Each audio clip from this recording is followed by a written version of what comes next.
Thank you for supporting our projects. If you'd like to buy us a cup of coffee, check out our Patreon channel.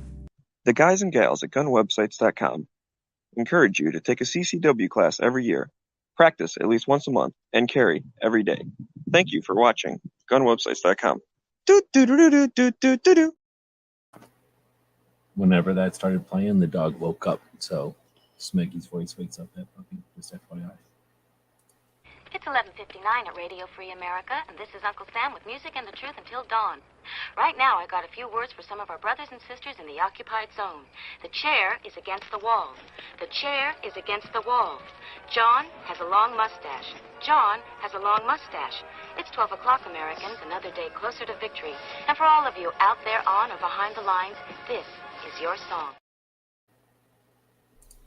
Unfortunately, these patches are sold out. If we had a new robot to sew more, we could have them in stock again. Head over to Indiegogo and participate in our campaign. Our goal is to get the 15-color embroidery machine robot from Owl and Anchor.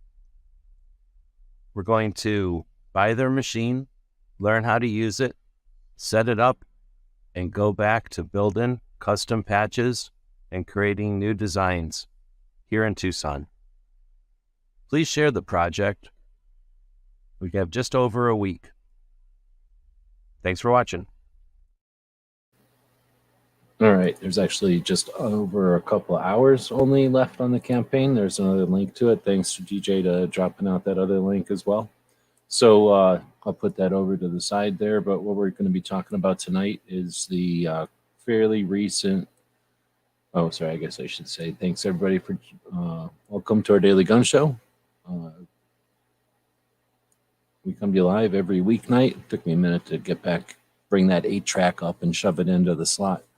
We come to you live every weeknight at midnight Eastern, and we talk about guns for about an hour. Ideally, we talk about guns for longer than that. So if you're interested in seeing this show get longer and be a longer format show, then take a look at the bottom of the screen. We have a thank you to our Patreons, the people that subscribe to our projects, our websites, and our social stuff, and then, of course, the videos and the podcasts and things like this.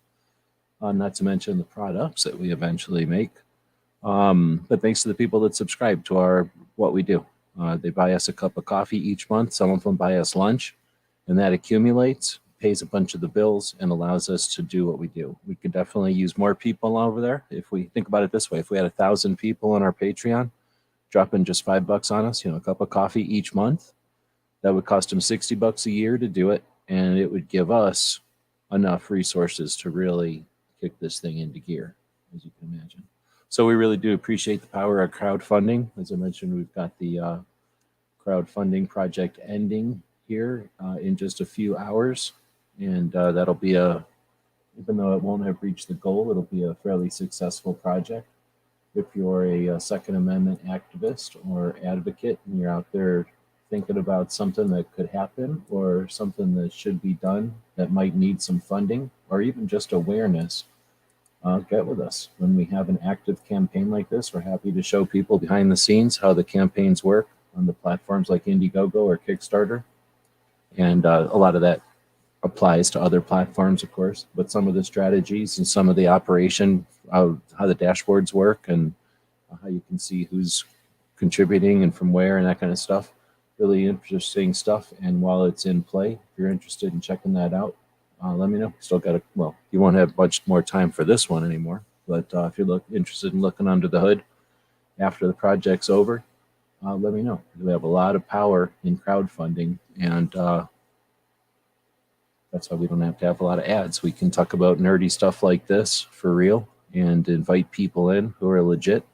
We sent out quite a few links tonight. Of course, our show is at midnight Eastern, and that's too late for most people who, have to get up early, I guess. And but we value the people that are up overnight, the people that are resetting the places, rebuilding everything, cleaning everything, delivering everything, the people that are unappreciated by the daytime folks.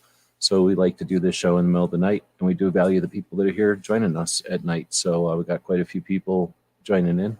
I didn't really introduce Smeggy yet, did I? So thanks, Smeggy, for joining us, one of our co-hosts. Yeah, man, thanks for having me. I like nerding out about all this kind of stuff. Well, you're our official co-host, so yeah, you're welcome anytime. I just don't throw the link out every single day. But thanks for jumping in. Like I said, I did send the link out to a bunch of people, about 20 people tonight. So I figured this was an interesting topic, and we have talked about it before. And I'll throw it out occasionally to people who may not normally jump in, just in case they happen to be up overnight for some reason. That being said, Kyle's out there. First one to say hey, welcome. Then I think I put a bunch of these out here. New York Outcast is out there from the East Coast. Got Woods out here from the West Coast, and DJ in between. So if anybody else is out there, you're not letting us know, so we wouldn't know if you're out there or not. We're going to be taking a look at there's Roy, welcome, and that looks like everybody. So we have a pretty narrow cast tonight, just going out to a few friends. If you're listening to this in the future, though, feel free to say hello, leave us some comments, links, suggestions, or things that we might be missing, interpretations, or facets we might be missing in this whole thing. All right, so what we're talking about tonight is something that we talked about last week in one of the Lost episodes, and it's worth readdressing or rehashing. And it is a fairly recent report from the ATF about the crime guns that have been recovered and traced inside the United States. So they do another report like this that's outside the United States. It's a whole different discussion. This discussion, though, is of accumulation of data from 2017 through 2021. And we'll get into the details of it here. And I'll let Smeggy talk about it here. And then we'll dig in. And anybody who wants to say, hey, feel free. Go ahead. Okay, yeah, so If you got anything to say, I should say. yeah, I don't know. I mean, I kind of want to just dig in a little bit, but one thing to note, I was just looking at it as far as like the numbers. Oh crap, I said it up here a second ago. But basically, it's like 1 million, blah blah blah, whatever, 1,922,000. Just so to keep in perspective, that's about 384,000 traces per year, like average. And there's some charts in there that show that it's been going up. And I don't know, the report, the way they write it, it makes it seem like, oh, the traces are going up because like there's more crime or something. But I would suspect it's more they're just tracing more things. Like maybe some in the past they'd recover a firearm. And again, we can kind of dig into this, but a lot of this stuff comes from not like a gun crime, specifically like somebody shot someone or someone armed robbery or whatever. A lot of these traces come from person got caught and then happened to have a gun with them, or they got caught doing something else and there happened to be a gun in the home, and so they went ahead and traced it. So those maybe in the past they just wouldn't automatically trace them, and now they do. So I think it makes sense that the numbers are going up. All right, so I got to open up a document here because that's what I was afraid of, that I'm not going to be able to. I can put it in the side chat and it's useless. Some people are satisfied with just putting stuff in the side chat. It seems like you're doing something. You do go through the efforts, but it's a lot of treading water because you're not going to get any result from typing stuff in the side chat. There's nothing you can just copy and paste out of there and use it anywhere. That being said, I'm going to go copy and paste all this stuff and use it somewhere else. So I've been posting a lot of blurbs and bullet points, I guess, and I guess I'll just grab those as I grab them. But what you just said, it were a couple of things. And the first one I typed in here was what guns were even traced in the first place? Like what instigated a trace, right?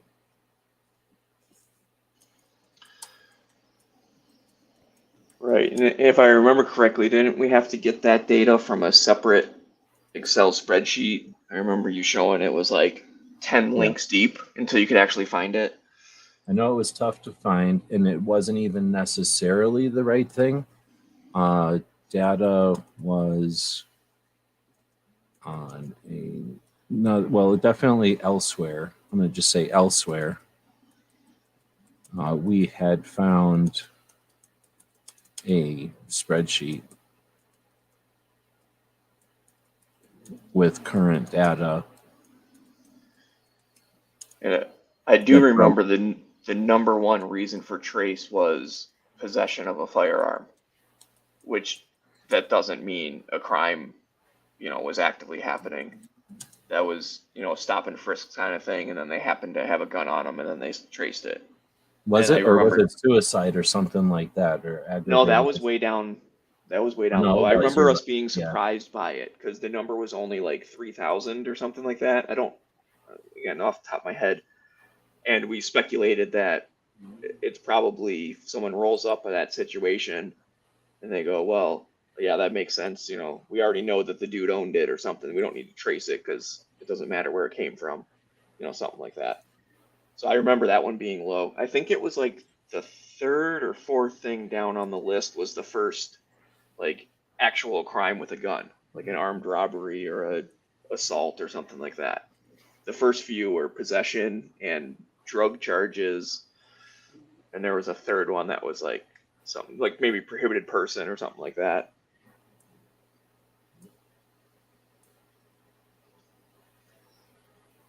But And then there was that something information else was that you definitely brought up eye-opening. there. I remember There was that. something else you just brought up there too, though, that now I'm feeling like as I was opening it, as I was opening up this file or creating this file, you were saying another topic. Do you remember the last couple of things you had brought up?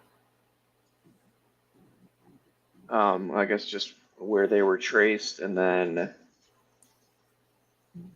that the number of traces went up year over year. But I don't think that necessarily indicates that like there's more crime or anything. It's just I think they're tracing more often. Yeah, and then for that I was going to say, because I always go back to this, that's the same. I think it's the same concept. So it's the number of traces go up, and you were saying that is maybe because they're adding new stipulations or new requirements, or they decided just a campaign, like. Yeah, so it's probably new protocol. Why are they going up?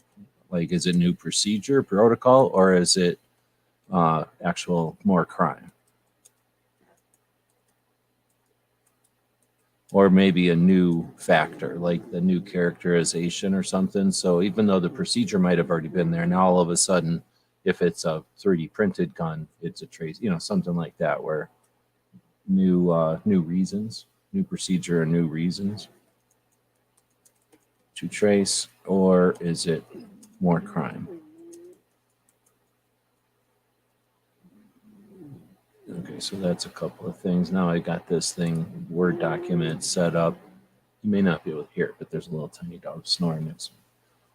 I've got this Word document set up so that I can start to take some bullet points as we go along here and format them a little bit. And just so that we're getting something accomplished. I'll put this over on the blog when we're all done to have something to refer to or for reference for somebody who might think this is interesting. There's definitely things in here you can use in conversations or debates with people. There's from what I remember. I should also, did we already mention that we did this show already and then it got turned off? So we're kind of going through this for a second time. So we've kind of had a run through of it already, a rehearsal of it.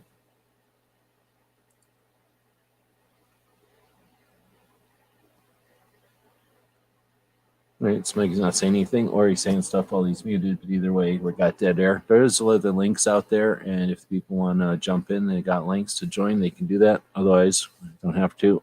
We'll attempt to scroll down and see some of these things. G23 is saying definitely more crime because of the state of the country. I don't know about all that. Possibly.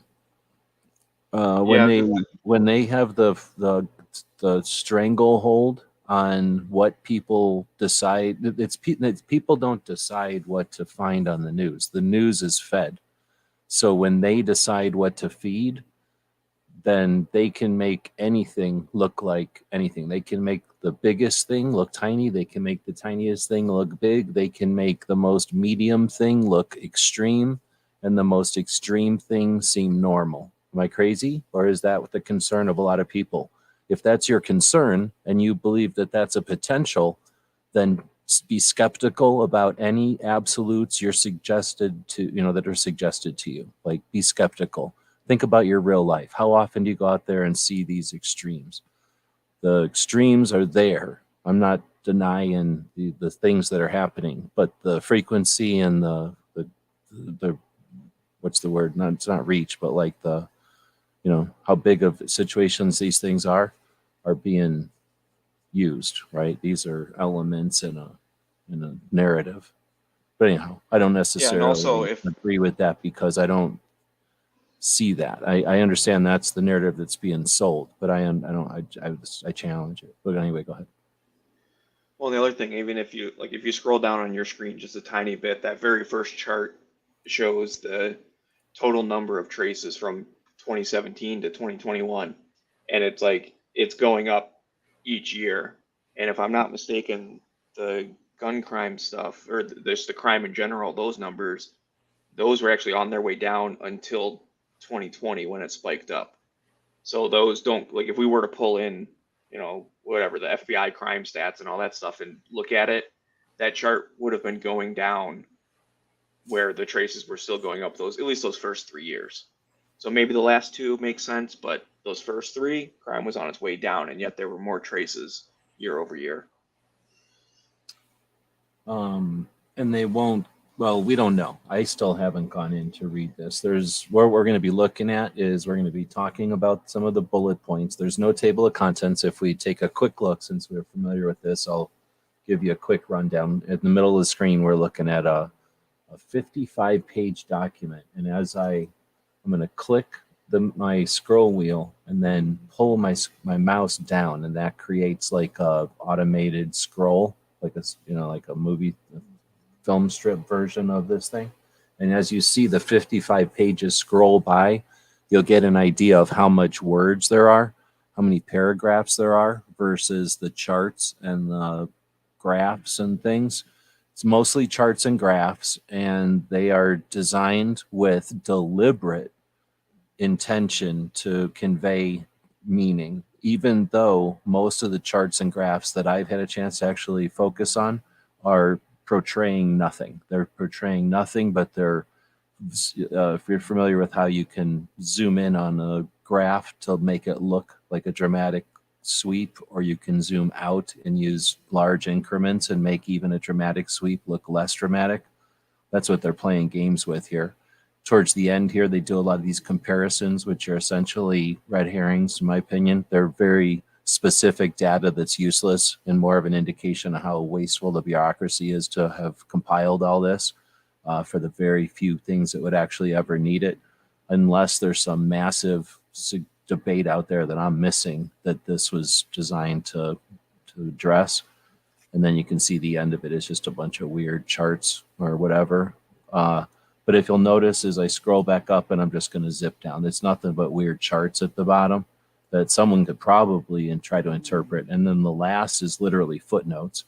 So if we jump up to the top, there's no table of contents at all. So you have no idea what we're actually looking into here. You have to scroll through the entire 55 pages and look at these bullet points or these headers in an unformatted, non-PDF, right? This is just a Word document or a web-based document here. So this is not even like something you can jump through. At least there's pagination. It tells you what it's page one of 55, page 2 of 55. But aside from that, there's nothing at the top of the page to give you any kind of consistency. If you were to print this and it fell on the ground, you'd only know what order the pages came in. You wouldn't, if you picked a random page out of it, you wouldn't get any kind of information. So it's a very poorly written piece of document. If it's supposed to be archival, I don't think it's following any kind of procedure. So I'm not sure what's the point of it other than I found somebody talking about it, and that's what we're looking at. So that's to give people an idea of what we're looking at here is not necessarily easy to decipher or easy to interpret data. That's why we're spending the now additional time just trying to do that. Mainly because there's all kinds of things that we found in here, which is official government reports of government funded research to determine all these different criteria about firearms that are based on the traces of guns in crime. And as Smeggy said, often the crime is possessing a firearm in a place where you're not supposed to possess a firearm. So their only crime is the possession of the firearm. So now that firearm becomes a crime gun because it's possessed somewhere that they weren't supposed to have the gun, or something, on the spectrum all the way up to murder or something. Right, and I was just going to jump in. Was that the top two was possession, which you're right, could be having it somewhere you're not supposed to, or a person who's not supposed to have it. I don't think they necessarily specified if it was like, felon in possession or just possession. I don't remember if that was broken out.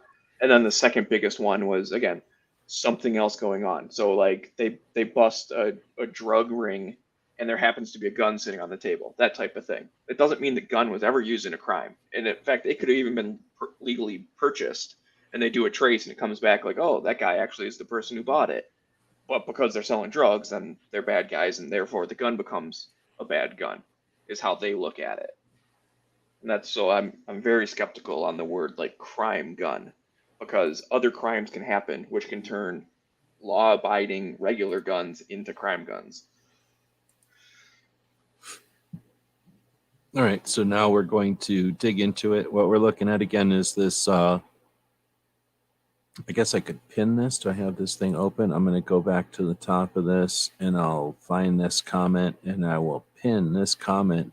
If you're interested in checking this out and you're live right now over on the main channel, because we simulcast on 2 channels. So over on the main channel, you'll find the link to this pinned. It's also in the description of the video. So no matter where you are listening to this in any time, future or present, feel free to click on the link. And as long as the ATF leaves it there, we've got the page that we're looking at, the 55-page document linked.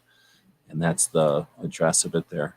So this first thing was pretty much what Smeggy was talking about, that would you say the average was like 360 or something, 360,000 traces each year. So that's like sort of this first chart that we see, and that's they choose 500,000, and this is what an example of how they decide to make this chart look whatever curve or whatever kind of dramatic curve they want. This is from 0 to 500,000 on the left, and the range is from 300,000 to 460,000. If they would have started this thing at 300,000 and went to 500,000, this would have been a very dramatic growth, right? That would have been a much more dramatic looking chart. They chose to go from 0 to 300,000, which each of them have in common. And I would say scientifically, a lot of people would say that's unnecessary and wasting ink, or try and, you know what I'm saying? I don't know how to do the scientific analysis or the statistical analysis on why they chose this chart. Do you have any insight on that? But to me, that's an example of, if they, like I say, if they would have chose just this, I can't get a good box around it, but this top region of the chart, it would have looked a lot different than including all of this common data down here. But anyway, what do you think? Am I picking at fringes here, or is this a thing? And if it is a thing, what are they trying to prove? Yeah, I don't know, because I feel like they would want to, like what you suggested, starting at the 300, like that's what they would want to make it seem like, oh my goodness, look at this huge problem. So frankly, I could be wrong, but I think they just picked the scale that made it fit on the screen decently.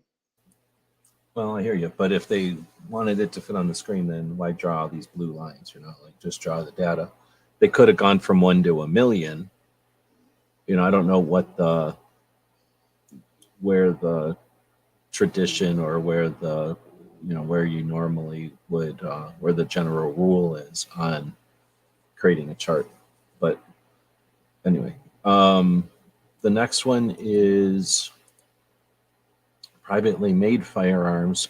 And I'm missing stuff here. We can't hit everything. It's 55 pages. If we'd spent 10 minutes on everything, it would take us 500 minutes, right? So take too long. Go ahead. And quite frankly, I mean, a lot of this stuff, like, did you need to know that California is 12% of the traces, Texas is 9%, New Hampshire's 0.1, like Rhode Island's 0.1, like that kind of, yeah, they broke it all down by state, and then there's thing on cities and all this stuff. And yes, I'm actually now wasting time talking about it, but my point being is that kind of makes sense. Like the states with the most people end up having the most numbers, and the smallest little states have the least.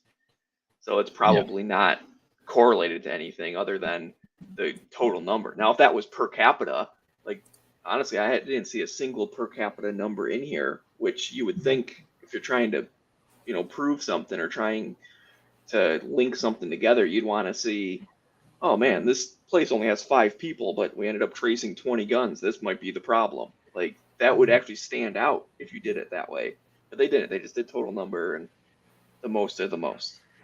Same when we get into the stuff on caliber and manufacturers and all the other stuff. I'm sorry, I'm jumping ahead, but you're going to see but that's that another. it's I was also the most common ones are going to have the most numbers. It doesn't mean anything, in my opinion. Yeah, and that's what I was trying to. I mean, you're not off topic because that's what I was trying to show. Also, is that these charts, I think, are either intentionally or unintentionally set up to display the curves, at some rate or whatever that's called, some to make them look more dramatic or less dramatic. And I don't know what that's called, but there is some, there's a whole, I remember there was that's a whole, what's the word? It's like a whole study of statistics, right? Or at least that element of statistics where people will diagnose or whatever that is, like why you chose a chart. Anyhow, I would think that would be somebody who knows about that. That would be interesting if you know about that stuff to dig in. That one guy? There's been a couple of people actually, now that I think about it. You're one of them. But over the years, there's been like data nerds that'll dig into the gun data that's out there. And, that's why I'm wondering if somebody who's, deciphers or deals with data for a living might know a way to explain this better or give us some insight as to why they're doing this. Maybe what they're trying to hide or what they're, I mean, sometimes it's kind of obvious, but. I will say this, a general rule of thumb, if you see like total numbers, it's because if they did it by percentage, it wouldn't seem very much. Like if you're trying to make something seem important and there's not very many of them, you just do total numbers. And if you do percentages like, an increase of 45% year over year, well, that could go from 2, to 3, and that's a 50% increase. Like the total number didn't change that much, but the percentage seems like a lot. So that's just a general rule of thumb when you see total numbers versus percentages, and you can kind of guess what their agenda is. If they're trying to make it seem bigger or make it seem smaller. Next, we're going to be passing by the number of guns traced by who owned them or something. I think we're tracing, or we're going to scroll right past that one, and what states have that highest percentage of that. Again, we'll say right. Sorry, I didn't mean to jump, but this part right here where it's talking how basically they only found an owner for 80%. How is that on that screen? Oh, it's at the bottom of page 2, tied to purchaser. In 2017, they determined the purchaser for 77%, and then it went up to 80% as of 2021. So I find that interesting that even when they do the trace and they go through all the old FFL stuff and everything, they don't even find the person who bought it. And that's what page 3 is breaking down on the reasons why they couldn't identify who bought it. Whether being the people like Phil, actually I'm sorry, it was on page 5. They break it down. The police incomplete form, like they didn't fill out all the stuff right. The FFL had missing records. The gun was pre-1968, obliterated serial number. or the last one is traced to a government entity or law enforcement, which was 1.3%. Well, okay, so now we are talking about this one, but this one is, well, there's another part of here that I've also blew past, but this is part of that where when you buy a gun, you're the purchaser of it, of course. And then once you've owned it for any length of time and then sell it, the person who buys it next isn't the original purchaser.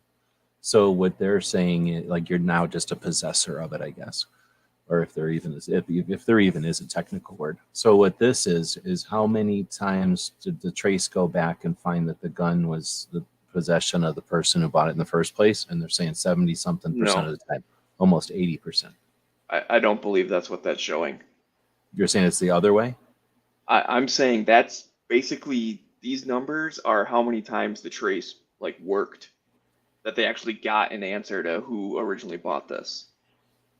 Oh, so it's not so much it was the same person as much as how often the trace worked. Correct. That's further down. They talk about was the purchaser and the possessor Okay, were then the I same or was different. conflating those two. So Yeah, that's down basically, low. that's why I was thinking that there was a similar chart that breaks it down a little bit differently. So essentially, this one then is how often was a trace complete, and they're saying that 75% of the time it was complete at the beginning, and then recently it's 80% of the time.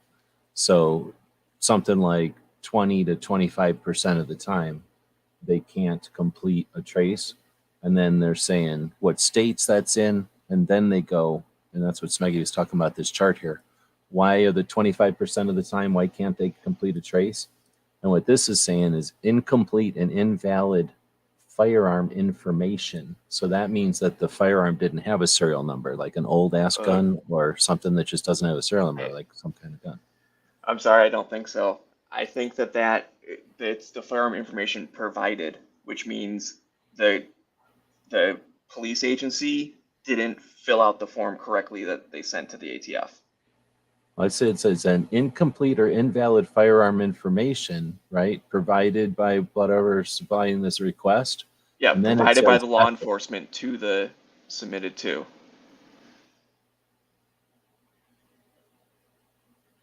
So basically, the police station did not, they gave invalid firearm information provided by the law enforcement, submitted the request. So they did their job wrong. The cops did. Okay, so I see what you're saying. So like now, they wrote down well, here, this is what I was saying, is there's a whole other one for that. Yes. Pre-68 and too old to trace is a whole separate one. Okay, so then this incomplete is, yeah, literally, well, I don't know why it says 7% when it's obviously more than that, but it's more like 25%. Why are they saying 7% here? That's nice. So they're suggesting this is 7% of the number of all traces complete, the 1 million or whatever. This is only 7%. Isn't that handy? Because in reality, it's 25% of the ones that they couldn't complete. So a full quarter of them are because they didn't. Well, and who knows what all that is. It's actually 31.3%, just for the record. Okay. So 31% of the times the cops wrote down like the That's model way number into the instead of weeds. serial This number. is ineffective. Now we've just we've done what they wanted. So essentially, we're looking at page 6 of a 55-page document. And we've already gone into the weeds on something so specific and minor and useless that it's going to obliterate the parts where it destroys this. Literally, this data will show that the gun show loophole is bullshit. That, well, we've got about 8 different things that we're going to discover in here that are useless, including waiting periods.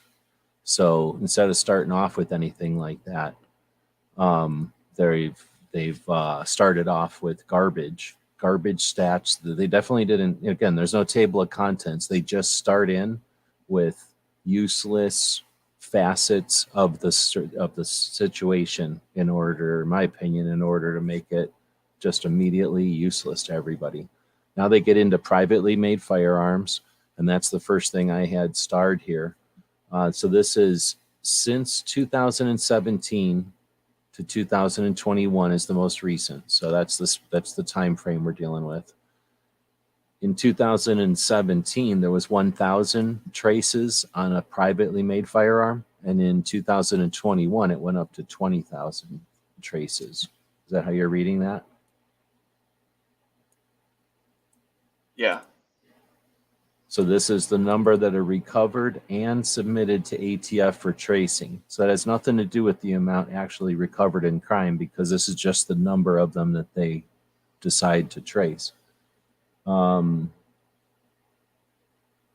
So they say the dramatic rise in these reflects both criminal use and enhanced awareness that the process that the ATF will trace requests for these things.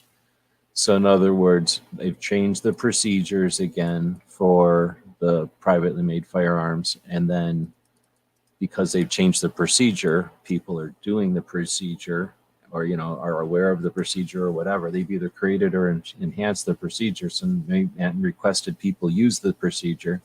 So now the procedure is recording things, which it hadn't done in the past. So I don't know if there's anything in here that talks about, any kind of suggestion about, do they suspect anything that there used to be as many and they just now started counting them?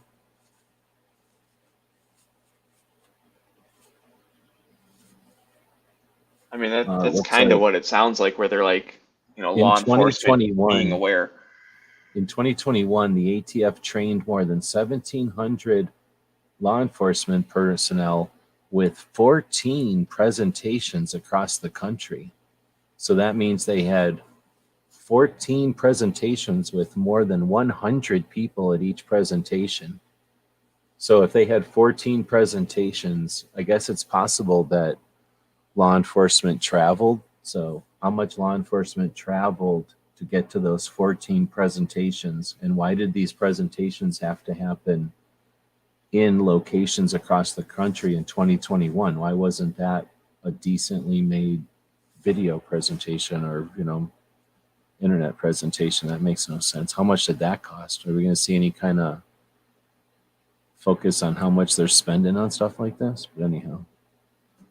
So that was privately made firearms. The idea is that in 2017 there was 1,600 or 1,600, and now all of a sudden there's 19,000. That's the chart that is on the below up there.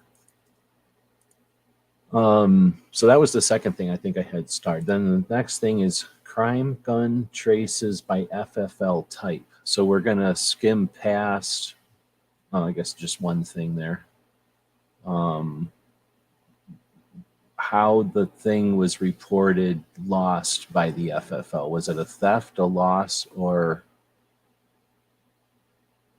an interstate version of one of those? So I'm assuming a loss is like a fire, and then a theft is a theft, but I'm not sure. Maybe a loss is like I lost it, got lost in an accident or something. But then you get into the types of FFLs, and essentially, in this one, you get, I don't know how much of this people remember. They will get into, I think in here they'll talk about gun shows. So for now, I'll just keep going. Then they get into the person's age and gender. So if we've got this chart here that's on the screen, on the left is younger people and on the right is older people. And the height of the bar is the number of people who are arrested with the crime gun, I guess, or the purchaser age. Oh my gosh. It's the age of the person who purchased the gun at the time the gun was purchased in the crime. So looks like most people that bought guns that have been traced were amazing. 21, 22, and so forth. So this is telling you there's a very targeted group, or age group at least, And then this next thing, when it talks about gender, will show that it's almost entirely males somewhere in here.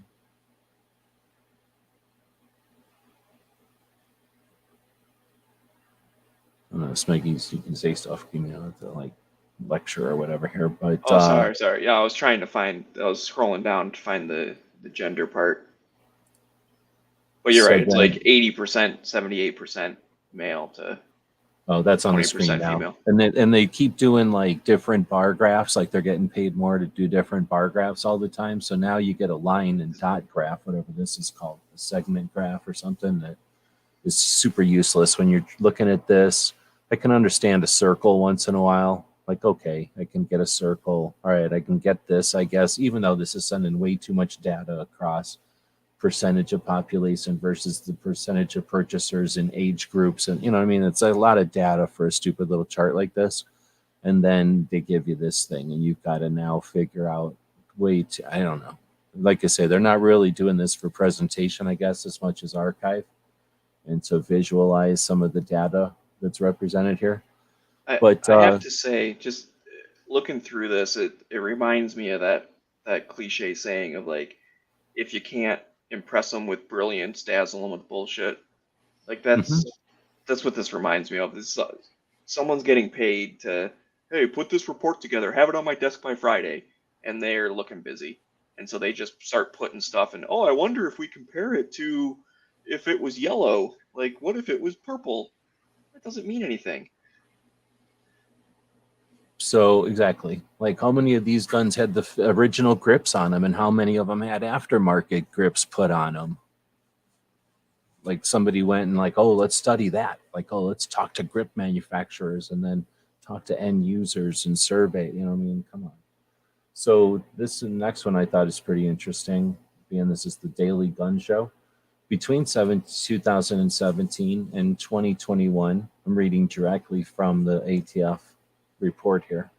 Between 17 and 21, only 3% of the 1,400,000 and something crime guns traced to a purchaser were acquired from FFLs at a gun show. 3% of crime guns came from a gun show. It's important to recognize that this figure does not represent the total percentage of recovered crime guns that were sold at a gun show as private citizens and unlicensed dealers. We have an unlicensed dealer patch that we'll be able to start selling out again. Sell firearms at gun show venues. National data, however, are not available on unregulated firearms transfers at gun shows. So essentially, gun shows are not an issue, but if only we got rid of the gun show loophole, even though there's no issue, and then we'd know that there's no issue, because then we'd have universal background checks, and then people wouldn't be able to purchase property without the awareness and the okay of the government. All right, so that's an important paragraph right there. Go ahead. Right below it too is just, I don't know, it's manipulation at its finest. They talk You're about talking about this bar graph? Well, that's where I was about to lead up to. Well, That's what you're talking about. No, just above it, like the second paragraph. But it's like the number of crime guns, blah blah blah. FFL increased by 14%. From 7,600 to 8,600. Like again, the percentage, it seems like a lot, and then they just casually toss in there, oh, but then it decreased by 5% in 2020. Yeah, it's most likely due to local restrictions on gun shows, like, and because of COVID and stuff. Like, that's not, you know what I mean? Like, they're like, oh, it went up big time. This must be important. And then it goes down, and they're like, oh no, but there's still a problem. It's because we made laws about it with restrictions and stuff. That's the only reason it went down. And they've got to also add in here, overall, the number of traced crime guns acquired from FFLs at gun shows increased by 19%. So let's take a look at this bullshit ass chart here, and I'll get rid of my comment here so you can see the whole thing. So here's 10,000 and here's 0. And then here they decided to go 10,000 with increments of 1,000. Well, let's see, how else could they have done this? We had this thing start at 0 and do increments of like 2,500. And, now it would actually show as like, more of a stepping thing, or start with 5,000 and go to 10. I mean, there's like other ways that they could show this, but what they're I think what they're trying to make this look like is these are all big numbers. When we know that altogether this is 3% of the 1 million, right? 1,482,000, right? 1,482,000. And they're putting this bar graph to represent 7,000, 8,000, 8,000. We're talking one, Yeah. 2, 3, 4, 5, 6, less than 60,000 altogether out of 1.4 million, almost 1.5 million. This is bullshit at their finest, making these giant blue lines like, oh, look at how many crime guns from gun shows. Oh my goodness. And it's also 2.3%. Like, they didn't even do their math right. Because I don't know, that number, the 1,400,000, isn't it something different up top?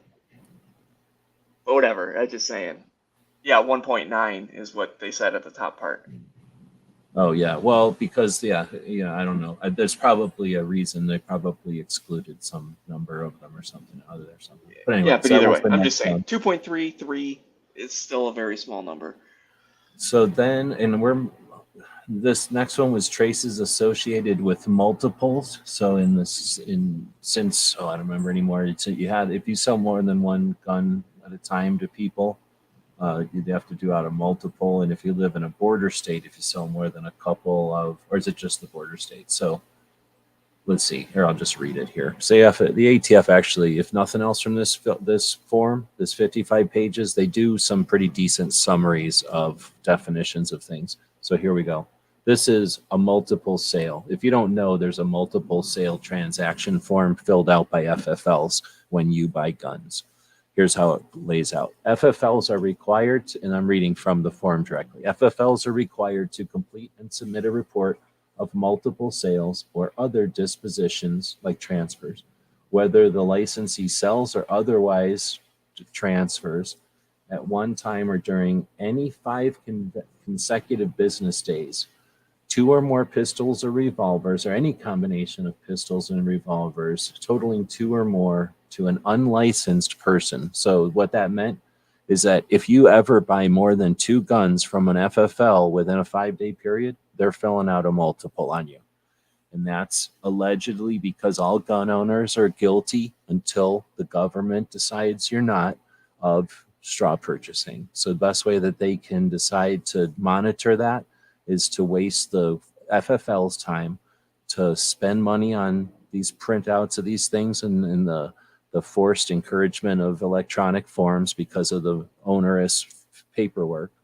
And then the time invested by the bureaucracy to track all that, to either, if nothing else, archive it and monitor it and maintain it. And every time there's an upgrade in the server, that means there's a whole bunch of these records that have to be migrated over, and you don't have anyone even know how much that costs. I'm sure the government to migrate stuff every time they decide to move servers over. So just a massive amount of work for these stupid multiples. Let's see what the multiples result in. Oh, I guess let me finish reading this thing. So FFLs are required to do these multiples. Additionally, any FFLs located in Arizona, California, New Mexico, and Texas, of course, the border states with the international border of Mexico, we are required to complete and submit a multiple sales report when any unlicensed person acquires at any time during 5 business days 2 or more semi-automatic rifles larger than 22. Anything other than 22s, if you buy 2 of them in 5 days in the border states, you're also getting a multiple. Has that done anything? And that's been around for a long time. Has that done anything to affect guns going to Mexico? Question mark. That's a whole nother thing, I guess. I think that first line right there answers it. Slightly less than 9%. Okay, so in the same way that we said that this thing gets rid of the gun show or the universal background checks and the gun show loophole, because this is essentially gets rid of universal background checks also. But anyway, it gets rid of the gun show loophole. This one gets rid of the multiple sales concern. So after so many years and after this conclusion from 2017 to 2021, again, like Smeggy just said, slightly less than 9% of the guns came from multiples, and a good chunk of them did come from this last year because it almost doubled since 2017. And those happened in the last couple of years. That trend had increased quite a bit. All right, so that was, like I say, one of the things I didn't even count here. Then there's this summary, and that might be interesting to check out. And then we get to this characteristics. So this was what they considered to be, I guess, the data. And now they're going to start deciphering the data, right? So characteristics of these traced guns. So now they know how many of them. Now they're going to start filtering it out and sorting it so we can really sink our teeth into some data here. So we talked about this in the other show, made a kind of a quiz out of it, but they're saying that of the 1,000,009, so almost, let's say 2 million traced crime guns in that time frame, 68% of them were pistols, 12% were rifles, 11% revolvers, 7% shotguns. So that's an element to this that could be interesting, especially when they're going to suggest the AR-15 is the problem or a scourge. So rifles are 12% of traced firearms.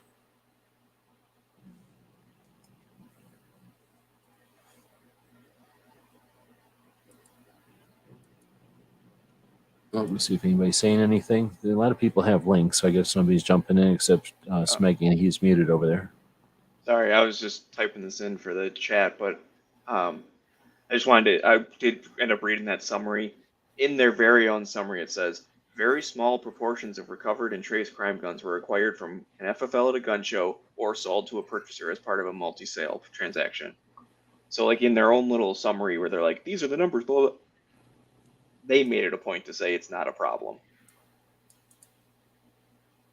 So that'll be ignored or dismissed by their anti-side. But that's, we can say now, hey, according to this ATF document, and here's the link to the ATF website where this document lists on page 16 of the 55-page document, it'll summarize their data to say very little of these guns have anything to do with, all the stuff we just talked about.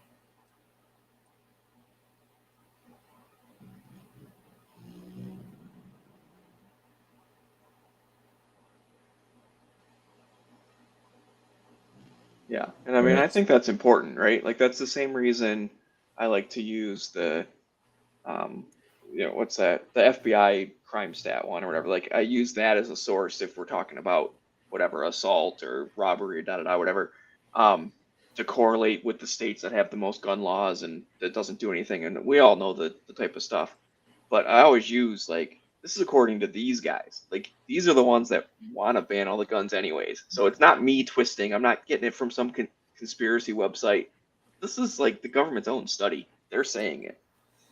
So I think that's I will screenshot that and put it as my desktop background for when people, try and accuse me of twisting the data.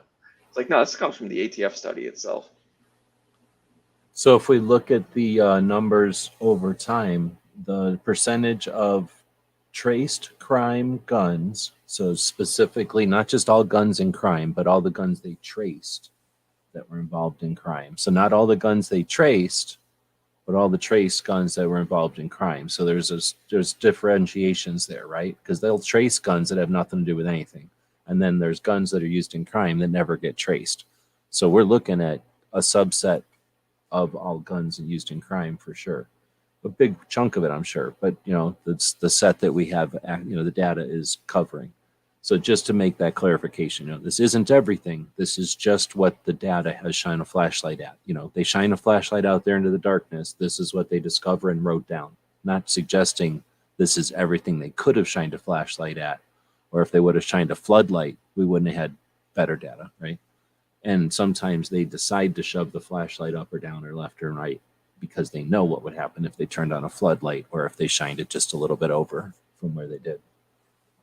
I don't know if that's a good analogy or not, but when you look at pistol, it goes from 62% of the guns in crime traced guns, 62, 63, 65 to 71 to 74.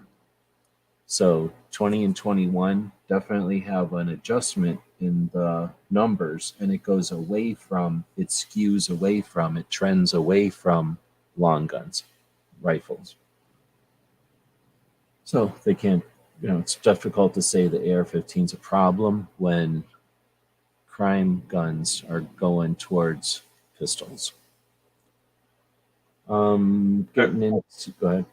I was going to say on that chart there with the states, that's the one that I thought was kind of interesting, where they do the top, like for pistols, like Ohio, Missouri, Georgia, Wisconsin, Illinois, revolvers, New Jersey, New York, Connecticut, Rhode Island, California, rifles, Montana, Hawaii, Vermont, all those. You can almost you could have guessed that as being the states that have rosters are the highest percentage of the revolvers, even though it's still only 17%, 15%.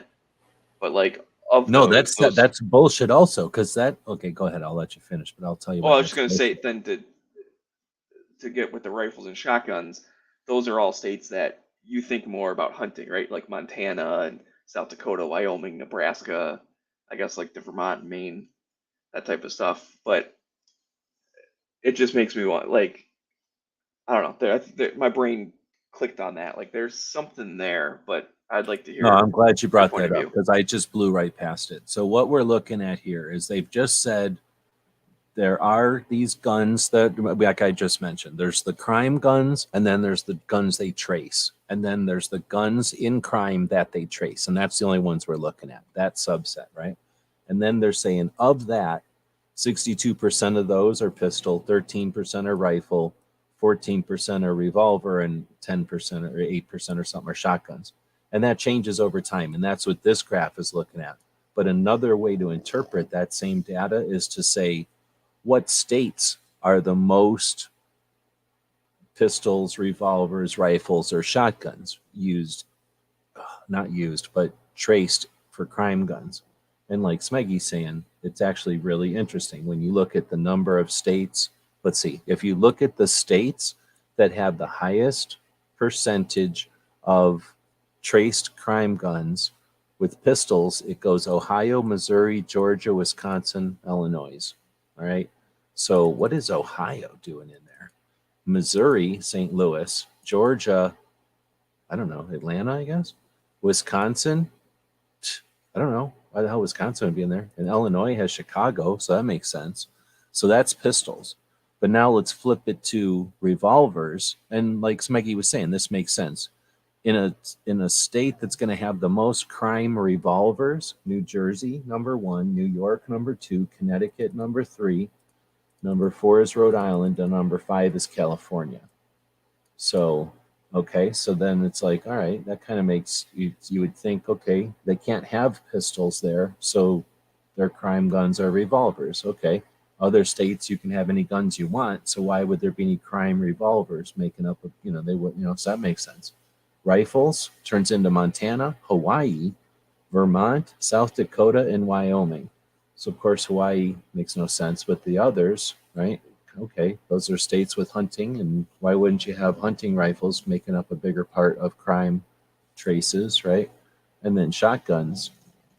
Well, Vermont, Maryland, Maine, North Dakota, and Nebraska. So, where they slaughter birds. So, but then what you're also talking about is the percentages, and that's where it's complete and utter bullshit.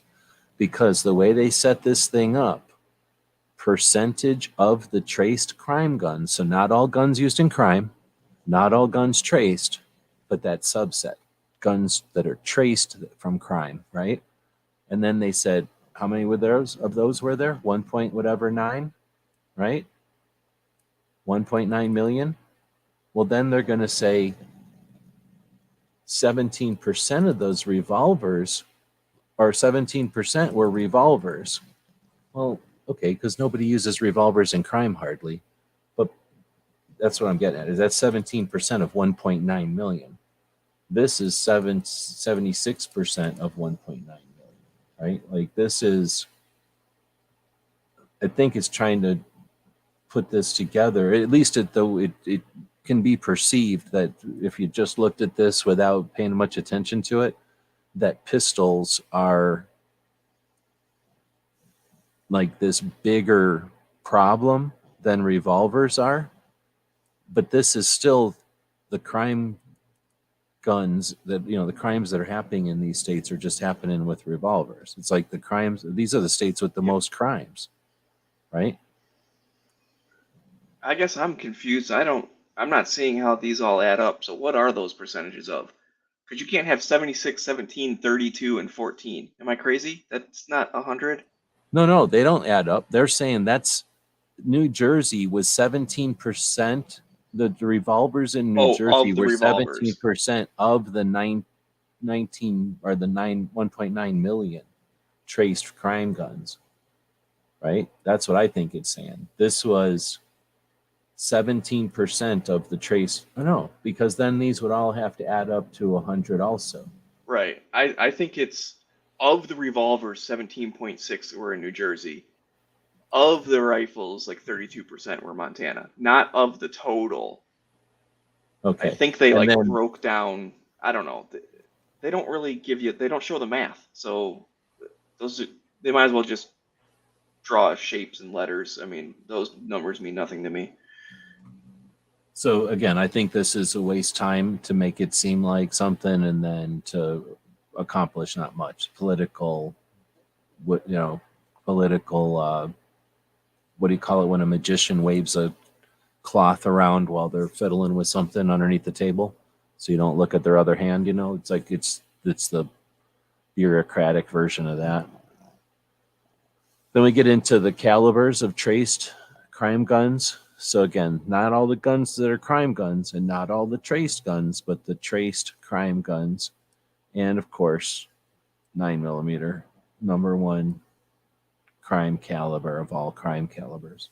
Oh, I guess here's the other thing I was going to try to bring up over here, and I don't know if now we're all over the place. This definitely is over an hour, and it's not anything near a summary of this stuff. It's just a messy rant. But I'm sorry, I'm too much of a nerd. no, there's no way to present this. This is designed to be difficult to present or understand or, relay, right? But I guess I was going to say some of these are crimes of possession. Some of these are crimes of suicide. Some of these are crimes of murder. Some of these are crimes of, I don't know, had too much ammo and hunting or whatever, right? Didn't we see some of that in there also? Or that was one of our concerns. So when they say crime guns, is it you are in possession of the gun, therefore it's a crime gun? You were just sitting there minding your business, but you got stopped and frisked. They didn't like to look at your face, decided you got a gun or found that you got a gun. Now it's a crime gun and they trace it and you're a stat. You weren't a criminal. No crime got committed except that you were standing there and got stopped and frisked with a gun. And I don't know where that falls in here because at least we didn't see anything. Not that we read the whole thing. Correct. That's not in this report. That was in that nerdy Excel that we uncovered. And we assumed a lot of that though. I don't think there was anything in here that said, oh, by the way, let's clarify, blah blah blah. We're not including this or we are including that. Like none of that happened. We were just kind of dissecting these things. Right. Yeah, that was my hypothesis when we were looking at the report. But I believe we did confirm that when we looked up that Excel sheet where the vast majority was possession, whatever, all the other drugs were present, like that type of stuff, which again, that one, okay, a crime happened, but then there also happened to be a gun. It doesn't mean you shot anybody. Like murder was down at 2% or something. It was way down the list. Now, I'm not saying that possession of 9mm is a crime, right? Yet. I'm not saying that it should be yet. I'm just saying that in this chart from the official government chart, and I'm going to reiterate this official government chart. And if you want to look this up, just go type into there to the internet. table CCG-05, and you'll find it. And it's officially top 10 calibers of traced pistols, and we're talking about crime calibers here. This is crime calibers. Number one crime caliber. I don't even have to say it because y'all know what it is. 49.5%. I've never seen a percent that high ever before in my life. And look at how big this number is, 647. I'm not one to fly off the handle and get all upset about a number, but do you see how big that number is? Look at how a decent caliber like 45 doesn't even hit the 10%. You only bring out that caliber if you need to end a world war. I'm just saying. All right, let's get back into the data here. Just saying, it's in black and white, straight from the government. So no way to dispute it. Let's say somebody's going to have a caliber debate. Number one crime caliber. Manufacturer, this is important. Here we go. This is important. Manufacturer. That isn't a waste of time. Of course, let's not forget that we blew past, like they decided, what's the caliber of revolvers? What's the caliber of rifles? What's the caliber of shotguns? Like, oh, amazing. Guess what? 12 gauge is most of the shotguns. 20 gauge is almost all the rest of them. So, I mean, I guess technically they would have gotten in trouble if they didn't include that, but it just seems like such an obvious thing. Manufacturer of traced guns. I just put in headings because by the time I was getting to this 19 pages down, I had already way too many. I knew we would be way more than an hour into this by now. So anything you want to add about manufacturer at this point of it, 19 pages in? I just want you to use the same logic you used on 9mm a second ago for the chart that's right there. And if you can make that make sense in your own brain, then okay. What are you talking about? This chart of top 5 manufacturers of traced pistols? Mm-hmm. If Well, 9mm was bad for being the top of the list on the caliber. It was not just bad, it was evil. And I'm just saying, you're making a decision if you choose that one based on this government chart. Now, you can look it up right here in black and white. Table CCG-09, if you don't believe me. This one's fake. This one is obviously jimmied, is I think the technical word. And what they've done is they've slanted the numbers. You can see right here in this percentage sign, there's an obvious slant. Okay. And this is just basically, Glocks are innocent. Here, they're the most perfect of guns, right? And there's a lot of them. And here's the problem. If there's a lot of them, they're going to get caught up in the what do they say, the friendly fire? They're the friendly ones the anti-gunners are firing at. Yeah, you got to really give them a break and just understand that this part is fake news. But the rest of it, black and white, straight from the government, you got to believe it. All right, let's move on. Hopefully that cleared it up for everybody. Okay. All right, so important manufacturers, super important. But really what that does is just indicate that the 80%ers and all that stuff, BS. The idea that Saturday Night Specials or that inexpensive guns, BS. It's all about the most common is the most common, and go deal with it, right? And even with, you know what? We did blow past some important stuff here because, of course, we were distracted by the metric. But if the 9mm in the pistols is the most difficult or the most traced or whatever, the most evil, let's just sum it up with the most evil. And then comes 40, which is fake. And then comes 380, which is a decent caliber. It shouldn't be in this list. And then 45.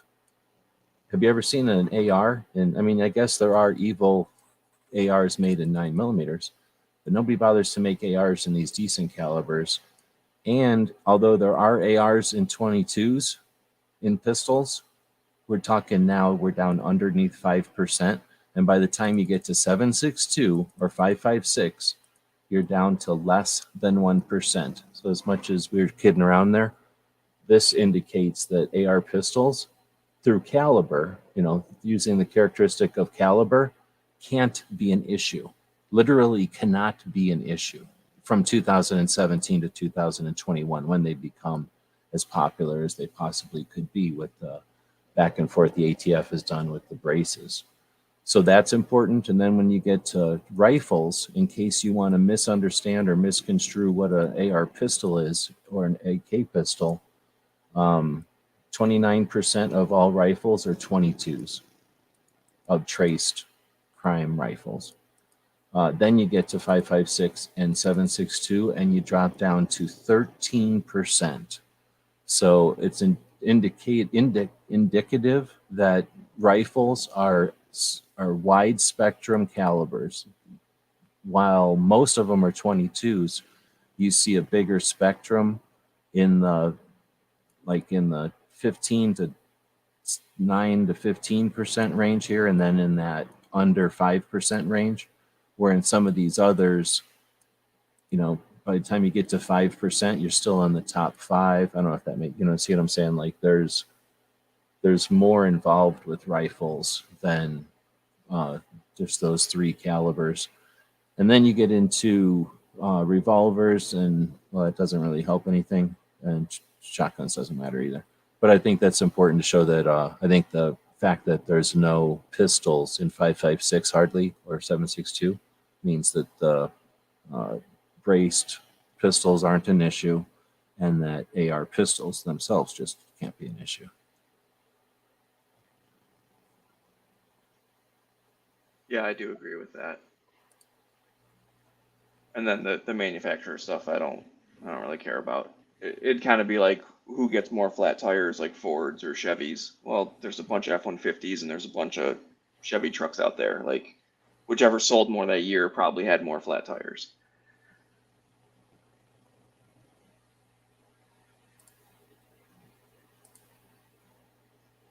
Oh, DJ saying the PDF is pinned at the top also. So I think this one is pinned up top. All right, the next one is characteristics. So after manufacturers, you get to kind of combinations. Well, now what if it's a Glock 9mm versus a Glock 40? And this is, again, just misdirection, red herrings, whatever. So types and calibers of traced personally made firearms. So mostly pistols, some rifles, and then there's all these machine guns. And that we were talking about, somehow they got 4,000 machine guns out there. We know that they're not registered NFA items. So those are those switches that are being released. Yeah, that one tripped me up the first time. I remember going, that's a crazy number. But you're right, it's switches / like whatever, the little links or whatever, the lightning links and things. Well, I haven't seen too many of those go around, but I definitely have seen the switches like being marketed.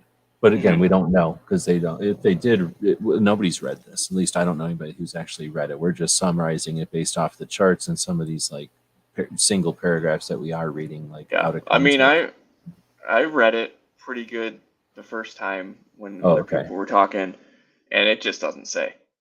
Like, don't take our lack of clarity as we didn't do a good enough job reading the thing, because they didn't do a good enough job presenting what we want to know. They presented what they want to show us, which is mostly that's a great point. Stupid charts that don't mean anything. And while I didn't read it, it's because it's impossible to read. It's not a narrative thing. It's just a bunch of data. So what I've done is skimmed to the parts that I care about and read what's in front and behind it. But I've read the sections that are interesting, and I've ignored sections. So I just in putting that caveat out there that I'm definitely not a lawyer and haven't read the whole thing, and I'm giving you some like expert. I can have like a photographic memory version of this thing, and I didn't get told exactly which ones I should look at, that they were the most important or the most interesting or anything. I'm just skimming it and reading the pieces I think are appropriate. So anyway, we're a freaking podcast, not a lawyer show. Characteristics of the crime guns. Pistols were the most dominant type of firearms domestically manufactured, imported, and transferred by licensed dealers in this time period. Pistols represented nearly 70% of the crime guns traced. Percentage of pistols recovered in crime increased from 62% to 75%. And that's in the standard pistol calibers. It says were the most frequent traced. So again, that rules out AR pistols or AK pistols being an issue because they're not traced as crime guns. Unless they're going to suggest that there's so many of them and they don't trace any of them, makes no sense. So, right? You're following me?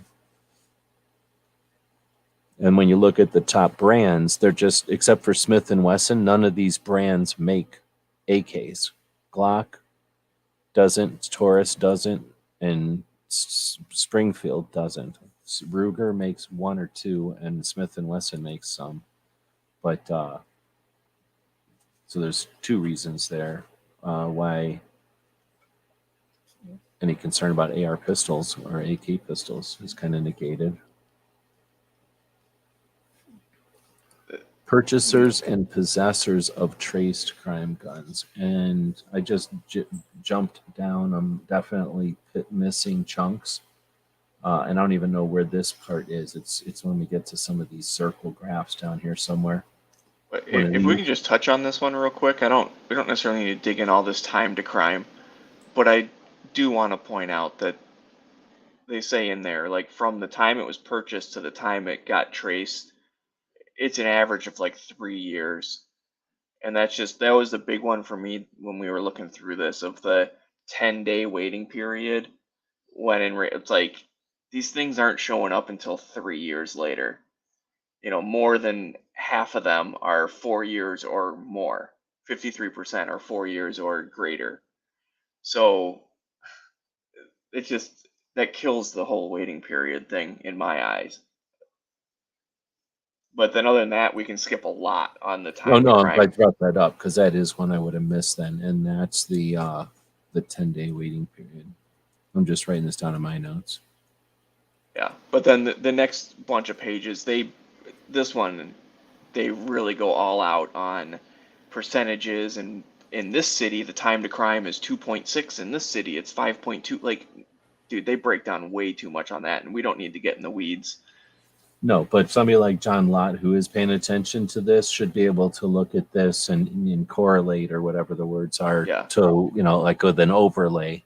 Like, oh, look, you're complaining about this. Well, guess what's over here, and what's the, where the real issue is. I'm going to take a second and refresh. We're still at 62 backers over at the sewing machine project.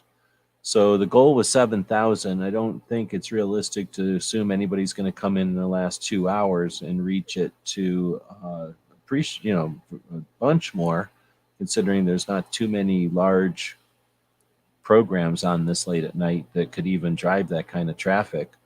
But if you do want to get over there and get in on it while it's still getting in on it, feel free. There will be a machine getting bought, if not more. And it just won't be the big one. And then, we've still got patches going out. So if you're interested in getting in on that, those 62 people who are in on it will be much appreciated for allowing us to do something to replace that YouTube monetization. It turns out they don't pay you when they demonetize you. They don't pay you the last month. Like normally they pay you a month ahead. They just keep that and put it somewhere else. I got to go find it. So I didn't get any kind of direct deposit this month. Turned out to be an interesting kick in the nuts financially. It's not big, but it's all my bills that come up this time of the month. And anyway, so thanks to the people that participated in the project over there. It'll allow me to create or get some new revenue stream hopefully coming in. Anyway, so we got purchasers and possessors.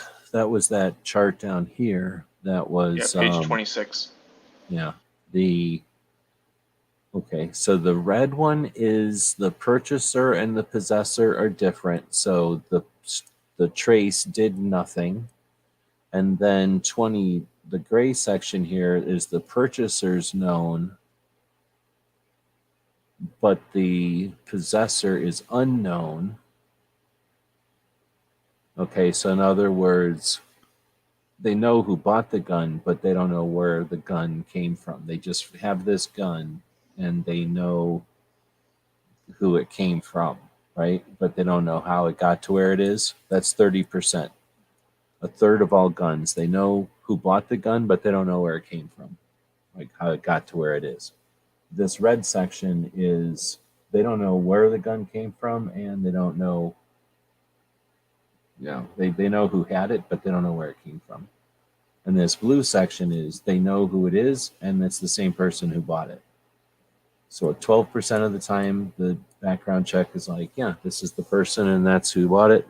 30% of the time, it goes, oh yeah, this is who bought it, but that ain't this guy, and we don't know who, how this guy got it, but it's a different person.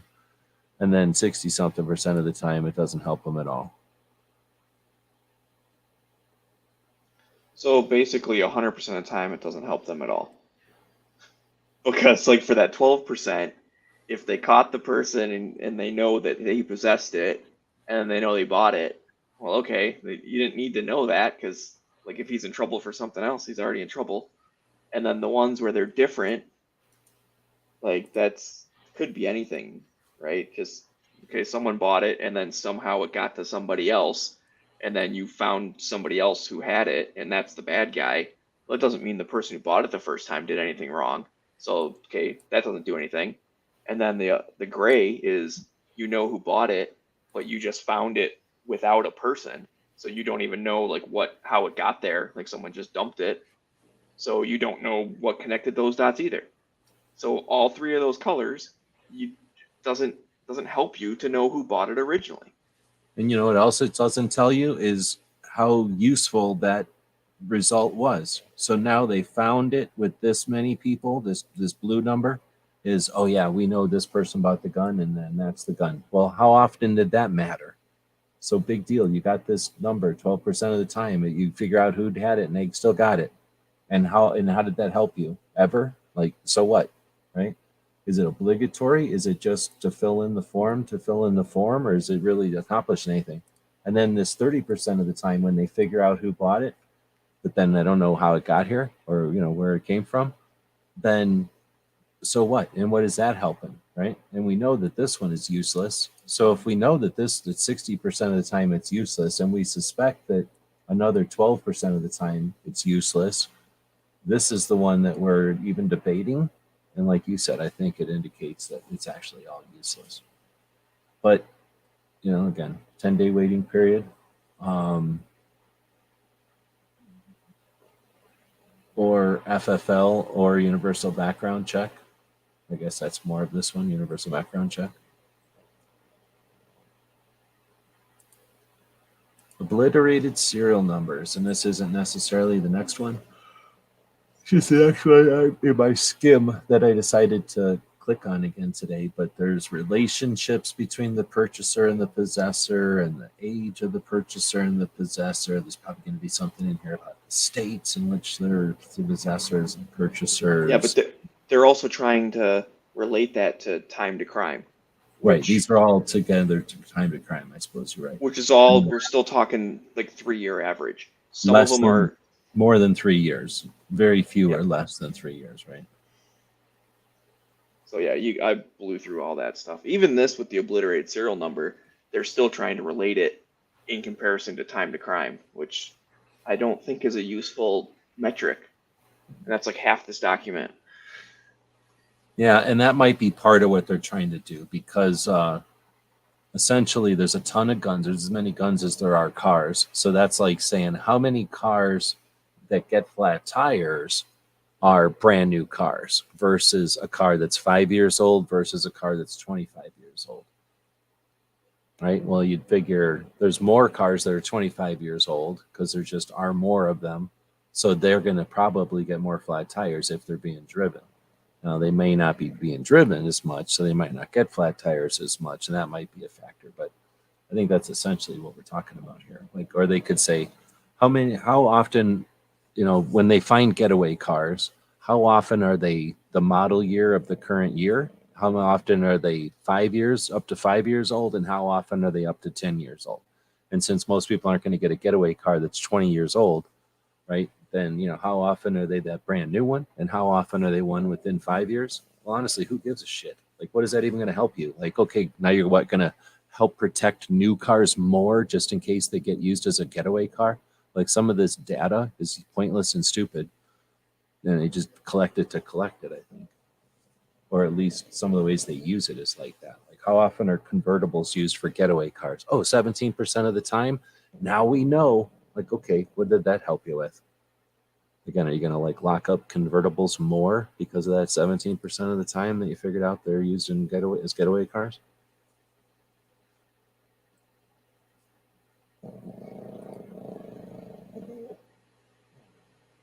Oh, completely bored this But dog.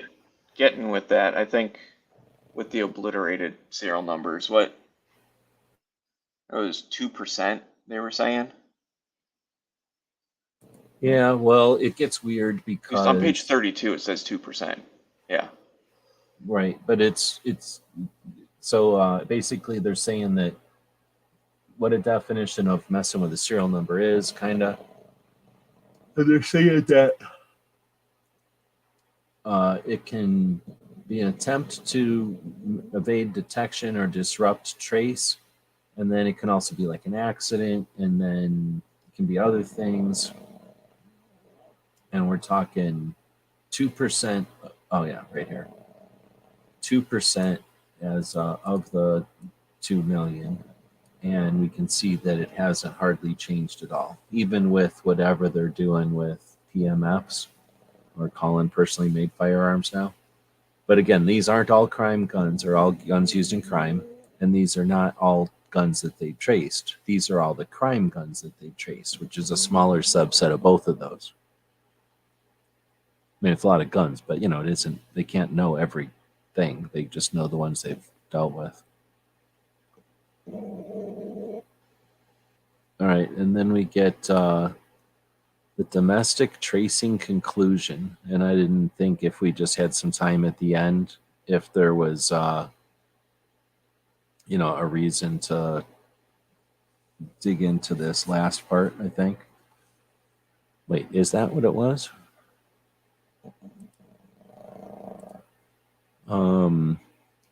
Domestic tracing.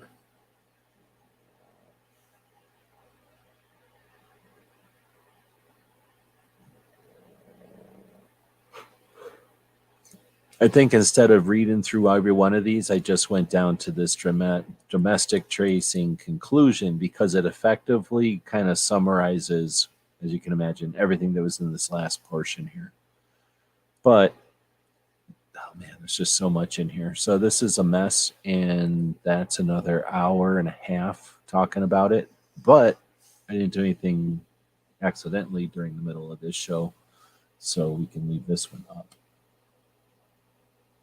All right, so Smeggy's running around doing something. The domestic tracing one is gone. What guns were traced? I already hit that one. CNT is designs is saying, why is it almost like criminals don't walk into it's almost like criminals don't walk into FFLs to get their guns? Almost like they buy them stolen or steal them themselves. Man, I was gonna say something about this one, and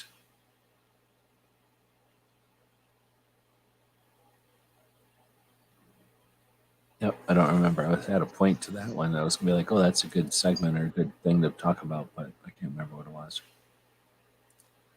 And then It's also as if criminals wait 3 years before they get them anyways. Oh no, that's what I was gonna say. And I don't know if this agrees with what they're saying or not, but I just wanted to throw out there again that when they're saying gun, it's not all guns in crime, and it's not all traced guns. It's just the guns from crimes that they traced.